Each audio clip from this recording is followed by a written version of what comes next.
Hi, I'm Bruno Biava. Right now it is before noon on October 31st of 2025. When I woke up this morning, I had quite a few things on my mind and did a bit of praying.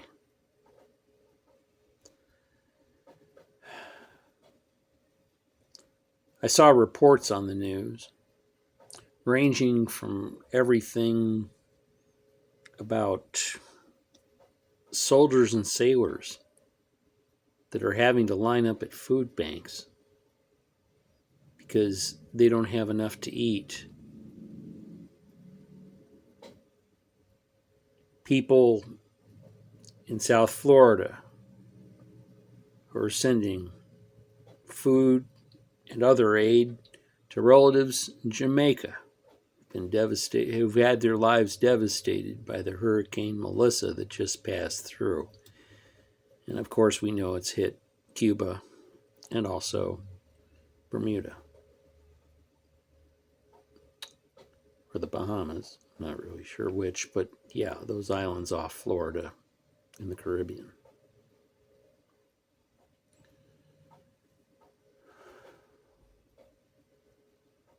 Of course, at this moment, the government's still shut down as far as I'm aware.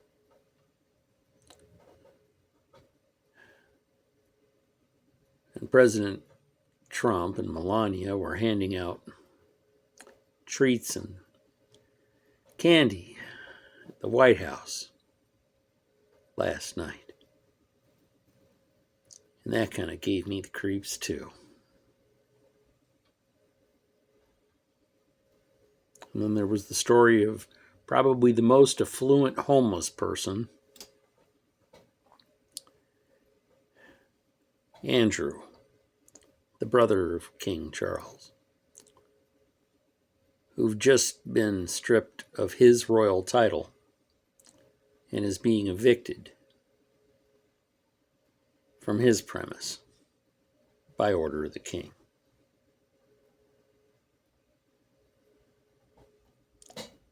I started thinking about fratricide. Fratricide is actually the killing of one's brother or sister or close relative.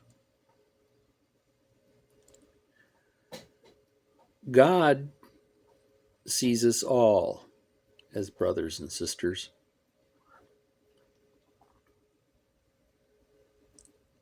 And Jesus taught us that we should look out for and care for our brethren and sisters.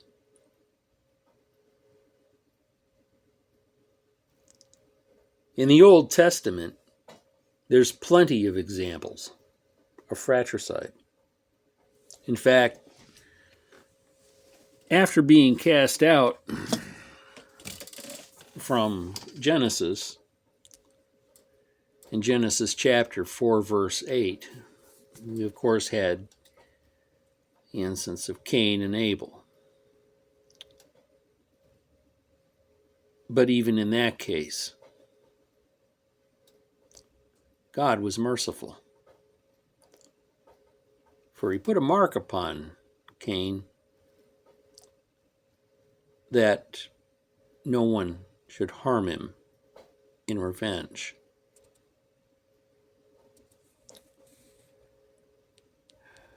In Judges 9, verse 5, I can't quite pronounce his name properly, but Amalchik kills all of his half-brothers but one to secure his rule. Amalchik had become a king. All of his half-brothers but one, just to make sure that he'd be able to hold a throne.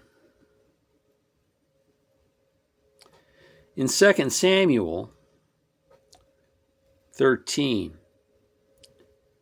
Absalom and his servants murdered his half-brother Amnon in revenge for Amnon's assault on their sister Tamar.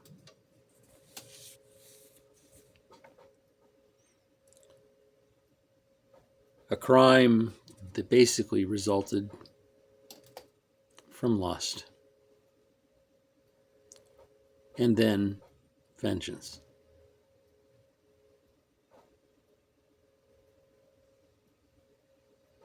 It could have been prevented if there wasn't lust, or as a result of that lust, a need for vengeance or a want for vengeance. In 1 Kings, verse 2, chapter 2, verse 23, Solomon orders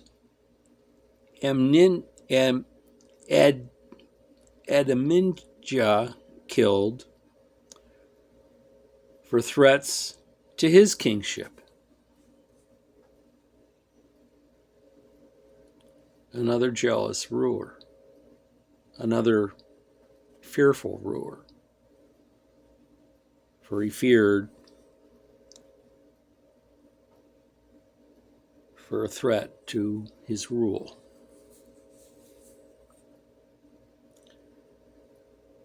And in 2 Chronicles, chapter 21, verse 4,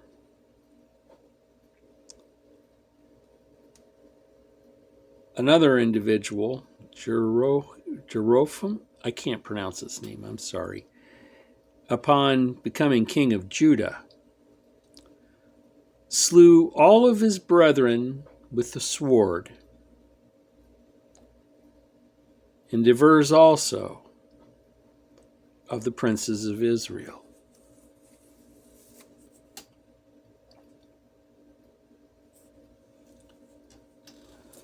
Fear,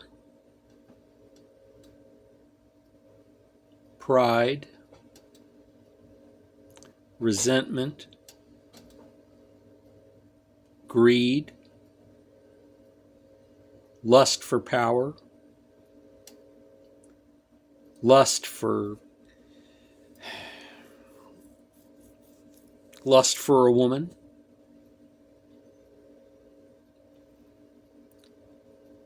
the list goes on and on.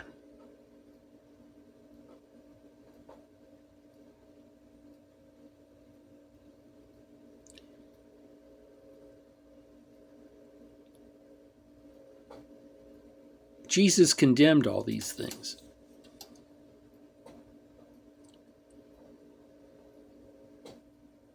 God and Jesus condemned all these things. But the bottom line, as Jesus saw it, was basically all this stuff that was going on in the Old Testament was the result of family dysfunction.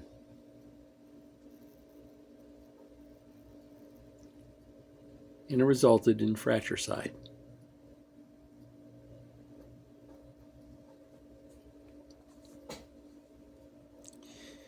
Jesus taught us that it's not enough to simply pray for our brethren and sisters, should we find them without shelter or clothing or food. What good is a prayer in saying, I pray that God go with you, and then to depart from those who are suffering without offering them shelter, clothing, or food? They're nothing but words. Now, admittedly, I'm not perfect. I struggle with these things. I always have. I'm sure you do too.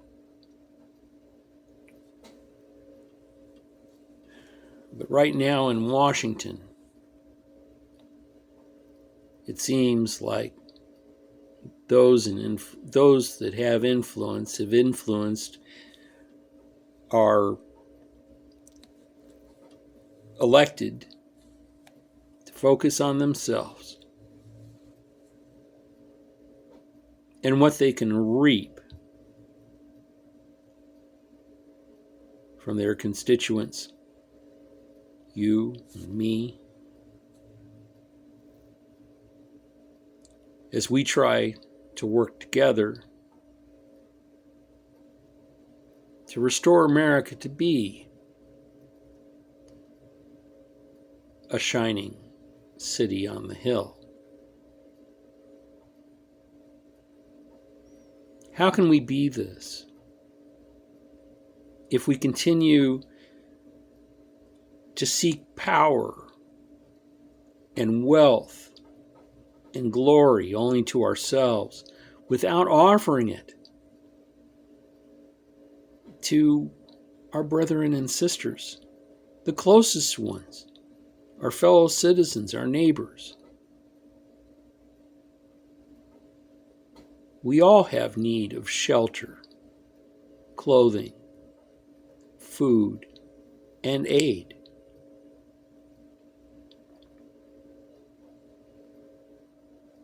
But to what ends are we going?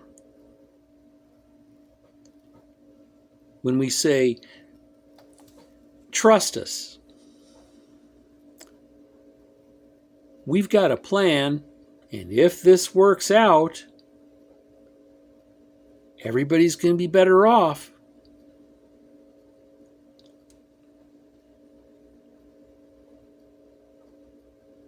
When we go about in the first place and make it worse for everyone and raise anxiety and fear.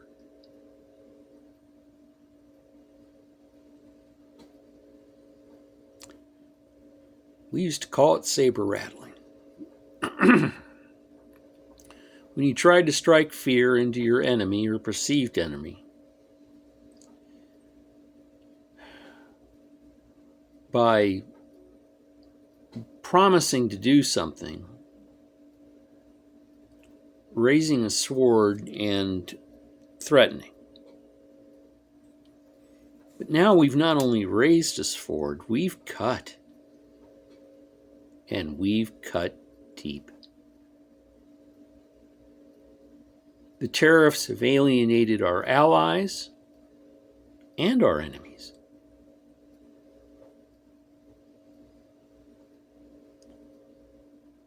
They've alienated our farmers, our small business people, those just like the rest of us who are just trying to get along. We're not trying to be influencers or,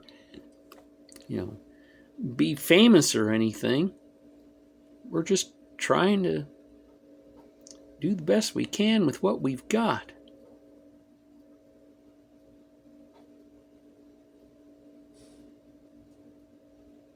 And then this morning, Trump's come out and said, okay, it's time for Congress to play the Trump card and end the filibuster. Play his nuclear option. Right after ending a moratorium on nuclear testing.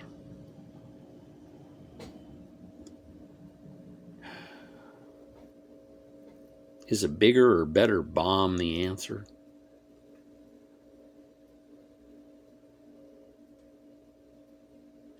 Haven't we got enough bombs that we already know work?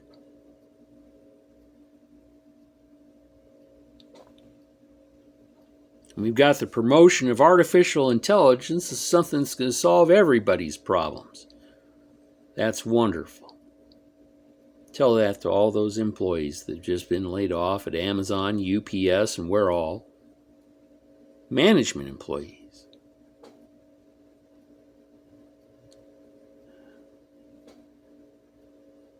Who now, themselves, are uncertain of their shelter or where their clothing is going to come from or where their next meal is going to come from.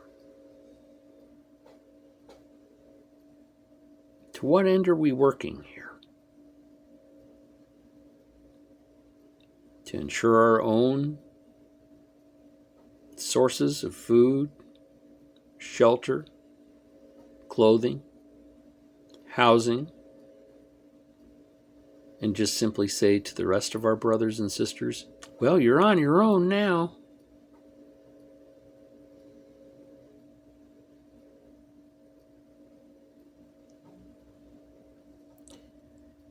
I don't know. I don't have the answer. Not by myself. But we, the citizens, we, the people of the United States, do. We need to remember what's going on right now. And we need to hold those who've imposed this chaos upon us, that they may profit by it, accountable. Not as vengeance, but what is right for our brothers and sisters, whether they be Democratic or Republicans.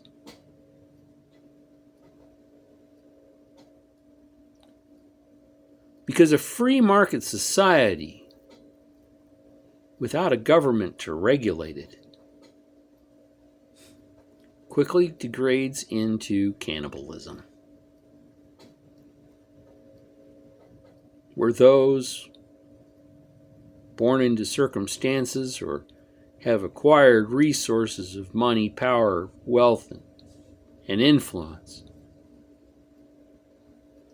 live in a world where they've never had to use SNAP benefits, never had to make the choice between whether they were able to afford medical care or not, never been homeless, or have want for clothing.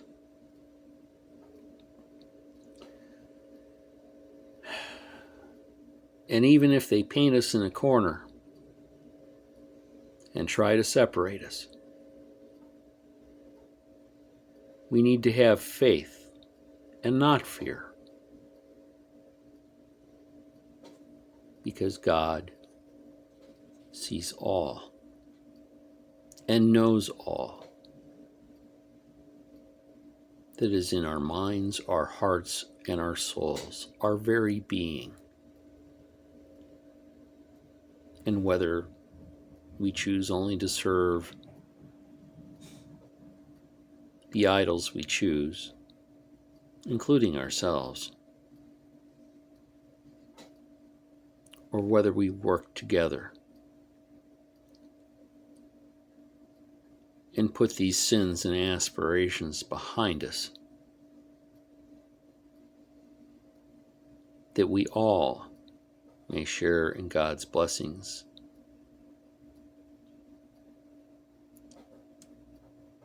Not just ourselves, but all. Not that we be glorified,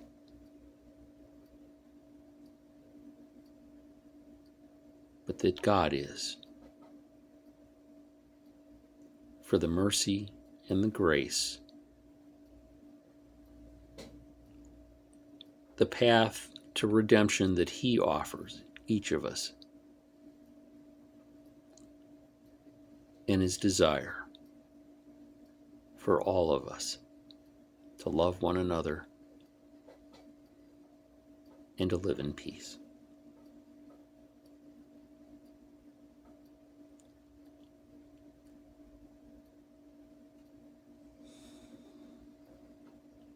We need to act as God would expect us to act as His much beloved children, because we are. And just as He loves us and gives us yet one more breath each moment,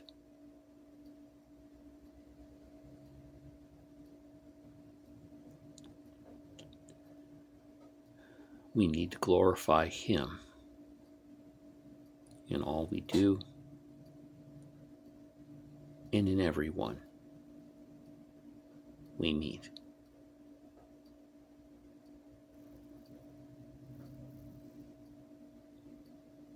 I pray we can come together one by one and work towards making that so. That it be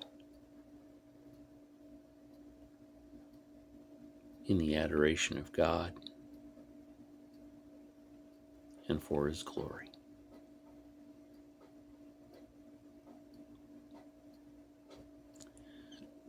My name's Bruno Biava.